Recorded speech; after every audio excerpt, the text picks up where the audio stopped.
Welcome to the Three Martini Lunch. Grab a stool next to Greg Columbus of Radio America and Jim Garrity of National Review. Three Martinis coming up. So glad you're with us for the Tuesday edition of the Three Martini Lunch. We do not have a crazy martini for you today. We have two good martinis and a bad.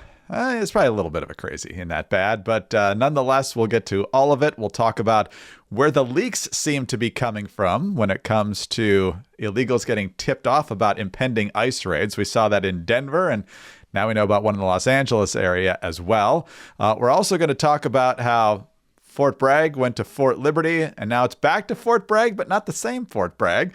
And we're going to start with the Middle East, which is not usually a good martini, and we'll see if this stays a good martini. But nonetheless, the Trump response to what's happening there seems to be good, at least for the moment. So, Jim, let's start there. Big surprise to everyone, as we've talked about over the years, that Hamas is breaking its word. Now, Hamas says Israel is breaking the ceasefire, but Hamas is the one that's now said, we're not going to release any more hostages right now because we're accusing Israel of breaking the ceasefire. President Trump already wasn't happy with the trickle of releases of hostages anyway, and so he's not at all happy with the fact that there's a total pause on this now. So yesterday in the White House, he said if things don't change a lot by this weekend, Hamas isn't going to like it. Well, I would say this, and I'm going to let that because that's Israel's decision. But as far as I'm concerned, if all of the hostages aren't returned by Saturday at 12 o'clock, I think it's an appropriate time. I would say cancel it and all bets are off and let hell break out. I'd say they ought to be returned by 12 o'clock on Saturday. And if they're not returned, all of them, not in drips and drabs, not 2 and 1 and 3 and 4 and 2. Saturday at 12 o'clock, and after that, I would say all hell is going to break out. Now, it's hard to know exactly what he means by that. It could mean just giving Israel permission to do what Israel thinks is necessary. It could mean something completely different. That's part of the strength, I think, of his negotiating position is that he doesn't get specific right away. So, Jim, what do you make of the developments that led to this, and what do you make of his response to this point? First of all, Hamas accuses Israel of breaking the ceasefire. That's what they've done every other single time that they've broken the ceasefire. And at this point, I'm sorry, Hamas, I just can't take you at your word. I think you're just not a reliable source anymore, because according to the Gaza Health Ministry, 90 billion Palestinians have been killed so far. Now, technically, that's more than the number of human beings on Earth by a large margin. But those are the straight numbers. There are a lot of times I get annoyed with Trump's lack of specifics. This is not one of those times. This is actually good. Let's have this vague, be very ominous and threat. We don't even know if they mean noon local time or noon Washington time on Saturday. It's just coming sometime on Saturday. Check the international dateline. Look, I listened to that and I boy, it would have been, Biden said a lot of things that were right and just fine after the October 7th attacks. I would not have minded more tone along those lines, more of a tone of Roosevelt's response to hostages that we're taking. The gist being that, you release our folks or else, there's going to be hell to pay. And, that could be no specifics in that. I do raise the question of, I don't know how much left is up for Hamas. Let's say, as you said, it could just be Israel, go get them. It could theoretically be some sort of U.S. forces. It could be intelligence sharing. It could be something else that we have not done so far in opposition to Hamas. I don't figure that there's that much obvious Hamas infrastructure left to hit. Israel's done a heck of a job on them. Now, they say they have just as many manpower, but a bunch of their leaders have been killed. A bunch of their arms caches have been blown up. A bunch of their tunnels have been captured. All the low-hanging fruit has been picked. But we've made very clear our requirements here. And it'd be interesting to see what Hamas offered a very skeptical response, telling Trump that there should not be threats. And if anyone has the moral authority to tell anyone else not to threaten people, it is Hamas, in which death to Israel is they use it like a comma over there, right? So we'll see what happens out of this. It is good to see an American president telling Hamas, look, the negotiations are over. You let the people go or they don't. I would also point out two details of Trump's statement there that we couldn't play the whole statement because it went on for a while. One, Trump talked about the released Israeli prisoners and how they looked like Holocaust camp victims, from old news footage. I think everyone has seen that and has seen that in their heads, a very vivid mental image. And I think considering that how, once again, it's anti-Semites trying to kill Jews, a very appropriate one. Trump almost seems shaken in his descriptions of it. So I think that as much as he has this tough guy image, there's a heart in there. And I think this really kind of shook him on some deeply personal level. And then the second thing is that he made the statement, he thinks one of the reasons Hamas is not releasing more hostages is that they're either dead or they are in such terrible condition that even Hamas doesn't want to release them to deal with the worldwide outrage that would occur. And the hostages that have been released have been described abuses. They're in rough shape mentally, rough shape physically, So it looks like one way or another, the issue of U.S. hostages for Hamas is going to get resolved. And we certainly hope for everybody to get released. We certainly hope for everybody to come back in as best shape possible. But it's possible that Hamas has already made that decision. And the consequences are probably coming to bear very, very soon. Yeah, be very curious. There's been diplomatic trade brinksmanship. This is on a different level and with very different players. So we'll see about that. Iran has said, and you've reported on this in the Jolt, that let's not rattle the saber and let's not agitate this administration too much here in the early going. So maybe they'll have some influence. I don't know if Hamas got that memo. You might want to bring them up again. You beat them. That is their benefactor, but we'll find out. We'll find out how Hamas responds, and if they don't respond well, what the consequences to that are. So a lot to keep an eye on here in the next few days, but let's hope we get everybody home soon. That would be the best thing possible. All right, more on that perhaps as the week unfolds. Let's talk about Oracle. Even if you think it's a bit overhyped, artificial intelligence is suddenly everywhere, from self-driving cars to molecular medicine to business efficiency. And if it's not in your industry just yet, it is coming, and it's coming fast. But AI needs a lot of speed and computing power. So how do you compete without costs spiraling out of control? Well, it's time to upgrade to the next generation of the cloud. Oracle Cloud Infrastructure. OCI is a blazing fast and secure platform for all of your infrastructure, database, and application development needs, plus all of your AI and machine learning workloads. OCI costs 50% less for computing and 80% less for networking, so you'll be saving a pile of money. Thousands of businesses have already upgraded to OCI, including Vodafone, Thomson Reuters, and Suno AI. Right now, Oracle is offering to cut your current cloud bill in half if you move to OCI. For new U.S. customers with minimum financial commitment. Offer ends March 31st. See if your company qualifies for this special offer at oracle.com/martini. That's oracle.com/martini. All right, Jim, on to our second good martini here. And we haven't heard a ton from Pete Hegseth since he got confirmed as defense secretary. He did do the social media briefing in the wake of the D.C. collision, the jetliner colliding with the Black Hawk helicopter near Reagan Airport a couple of weeks ago.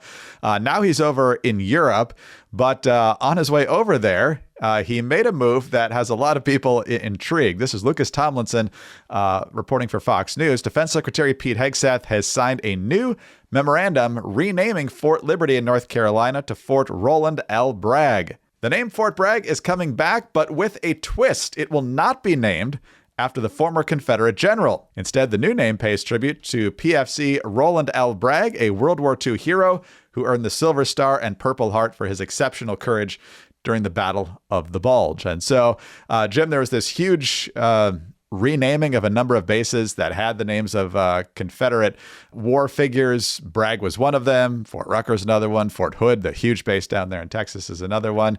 And so it costs money to change the name. It's going to cost money to change it back, but nobody knows what you mean when you say Fort Liberty. Everybody knows it as Fort Bragg. And so this is a way to not make it as an homage to the Confederacy, yet end the confusion. So first of all, Greg, you say we haven't heard much from Pete Hegseth.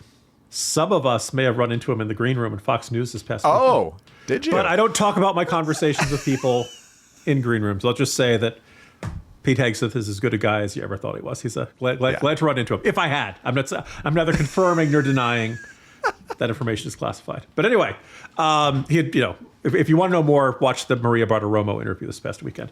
I think this is actually the perfect solution. And there are some folks on the right who have their noses bent out of joint about this, who really wanted it renamed back for Bragg. Let me point out, by far my least favorite Braxton even more than Braxton Berrios now playing for the Dolphins. But like, look, to me, questions of Confederate statues, things like that. We can debate about that. I think most people, like, a lot of people are like, well, maybe you don't want to have it in the public square, but it was still part of our history. So put it in a museum or something. Recognize the fact that, this has happened. These were people who were revered by the Confederate cause, but that in the end, the Confederate cause was the wrong one because ultimately it was a fight for slavery. By the way, the other thing, Braxton Bragg was like a really lousy general. Like, that's the other thing. It's like, if he had been an actually, maybe you could make a case for Robert E. Lee. Right? So with this, what was the objection? Was the objection, no, we really love this Confederate general? Or was the conviction, no, everybody's been calling it Fort Bragg for several generations now, and this change is very discordant, and, liberty is a rather generic term.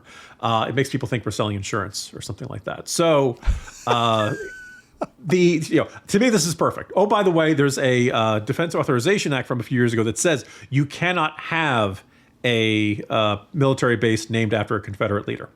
So this way, we're naming it after a genuine U.S. hero, but who's a private, right? Isn't this kind of nice to see? We're not honoring a general. We're honoring a guy who was terrific. And I went down the list. You look at all the other Confederate facilities that were named. We need to find some other military hero named Benning, Gordon, Hill, Hood, Lee, Pickett, Polk, and Rucker. Darius, this is your moment. But we could find, chances are, those are pretty generic names. Those are pretty common names. We could find somebody who served in the military with that same last surname, rename the fort, and that way everybody gets to keep it the name they're familiar with. Nobody has to, say, oh, we've been subtly celebrating the Confederacy this whole time.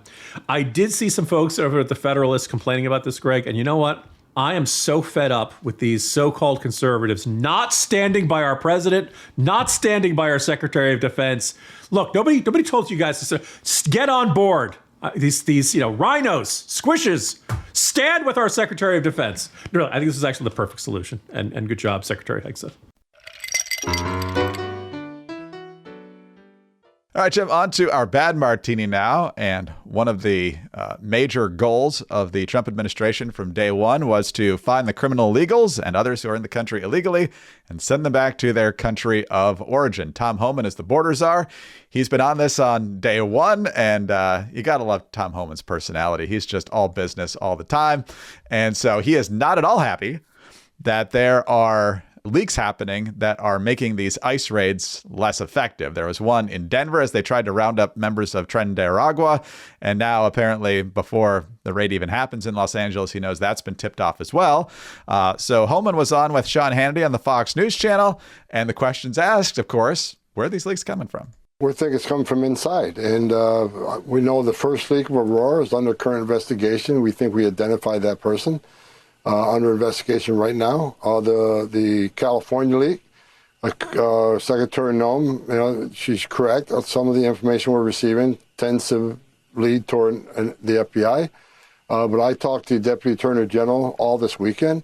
They've opened up a criminal investigation, and they have promised that not only this person lose their job and lose their pension, they're going to go to jail. Yeah, Tom Homan's kind of like that internet meme with the guy who used to be on Saturday Night Live where everything go to jail. Because if you're interfering with these ICE raids, you are going to be going to jail if he gets his way. And the Justice Department is now on board for doing that. And so, Jim, that we just had the story about the FEMA officials going rogue and spending $59 million on housing for illegals. And now you've allegedly, hasn't been a wrapped up investigation yet, but FBI officials now tipping off illegals and gang members even, so obviously criminal illegals, that ICE is coming. Whose side are you on? Greg, I can't confirm what Homan said, but I do think it's a little bit suspicious that out in California, someone said, man, it would take a miracle for the migrants in California to know when and where the ICE raids are going to occur. And of course, when you ask for miracles, we give you the FBI. This is disturbing on multiple levels. I hope they catch the leaker. I am reminded of, from the Tom Clancy books, apparently Jack Ryan had once inspired the idea, you create a memo and you make multiple copies of the memo, and each copy of the memo has a different typo, easily overlooked, the sort of, So then you see when that memo gets out there, whether it's leaked to the Russians or ends up in press or something like that, you see which typo it is. And it's got to be real small and subtle. Because if you come up with 4 different plans, somebody might notice that you're hearing different things from different offices or something. But typos, nobody notices those. So, just free tip there, Mr. Holman.